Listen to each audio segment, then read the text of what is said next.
ഈ കയ്പ്പയ്ക്ക തോരൻ നമ്മൾ സവാള, ക്യാരറ്റ്, പച്ചമുളകൊക്കെയാണ് എടുത്തിരിക്കുന്നത് കേട്ടോ. പച്ചമുളകാണ് എരിവിനായിട്ട് എടുത്തിരിക്കുന്നത്. കയ്പ്പയ്ക്ക നമ്മൾ മുമ്പേ തന്നെ ഉപ്പ് പുരട്ടി വയ്ക്കുക.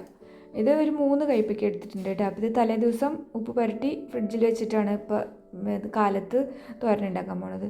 അപ്പോൾ നമ്മൾ പാൻ ചൂടാകുമ്പോൾ എണ്ണ ഒഴിച്ച് കുറച്ച് ഒരു കടുകിട്ട് പൊട്ടിക്കുക. ഒരു 1/2 ടീസ്പൂൺ ഇട്ട് കൊടുത്താൽ മതി.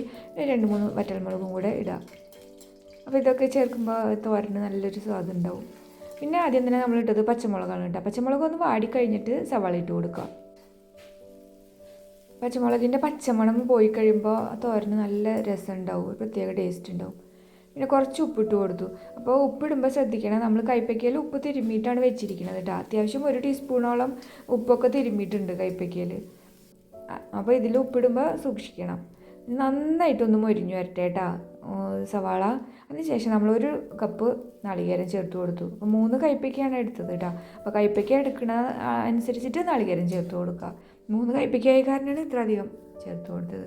അപ്പോൾ നാളികേരം ഇട്ടിട്ട് ഒന്ന് നന്നായിട്ട് മീഡിയം ഫ്ലെയിമിൽ വെച്ചിട്ട് ഒന്ന് മൂപ്പിച്ചെടുത്തു. അതിന് ശേഷം നമ്മൾ ക്യാരറ്റ് അരിഞ്ഞതും കയ്പ്പയ്ക്ക അരിഞ്ഞതും കൂടെ ചേർക്കുക. അപ്പോൾ സവാള നമ്മൾ 2-3 എണ്ണമൊക്കെ എടുക്കുക കേട്ടോ. ഇവിടെ ഇപ്പോൾ 2 സവാള എടുത്തിട്ടുണ്ട്. കാരണം സവാള കൂടുതൽ ചേർക്കുമ്പോൾ കയ്പ്പയ്ക്കയുടെ കയ്പ്പ് കുറവ് തോന്നുള്ളൂ. ഇനി സിമ്മിൽ വെച്ചിട്ട് എല്ലാം കൂടെ ഇടുക, അടച്ചു വയ്ക്കുക. ഇടയ്ക്ക് ഒന്ന് ഇളക്കി കൊടുക്കുക, അടി പിടിക്കുന്നുണ്ടോ എന്ന് നോക്കുക, അത്രയ്ക്കുള്ളൂ. ഇനി അവിടെ കിടന്ന് നന്നായിട്ട് ഇതൊന്ന് മൊരിഞ്ഞ് അതിലത്തെ വെള്ളമൊക്കെ വറ്റി വരട്ടെ. വെള്ളം എന്ന് പറഞ്ഞാൽ അതിൻ്റെ ഈർപ്പുണ്ടാവില്ലേ, അതൊക്കെ പോട്ടെ. ഒരു 1/2 മണിക്കൂറോളം ഇങ്ങനെ ചെറിയ തീയിലിട്ടിട്ട് ഇങ്ങനെ ഇളക്കി കൊടുക്കുക കേട്ടോ.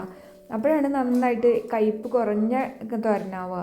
പെട്ടെന്ന് എടുക്കരുത്, കാരണം കയ്പ്പയ്ക്ക് വെന്തിട്ടുണ്ടാവും. പക്ഷെ പെട്ടെന്ന് തന്നെ എടുത്താൽ കയ്പ്പ് നമുക്ക് നന്നായിട്ട് തോന്നും. അപ്പോൾ കുറച്ചധികം നേരം അവിടെ കിടന്ന് നന്നായിട്ടൊന്ന് മൊരിഞ്ഞു വരട്ടെ. അപ്പോൾ വീഡിയോ ഇഷ്ടപ്പെട്ടെങ്കിൽ ഇതുപോലെ ഒന്ന് ചെയ്ത് നോക്കാം കേട്ടോ. ഇനി അടുത്തൊരു വീഡിയോയിൽ നമുക്ക് സിമ്പിൾ റെസിപ്പി ആയിട്ട് വീണ്ടും കാണാം.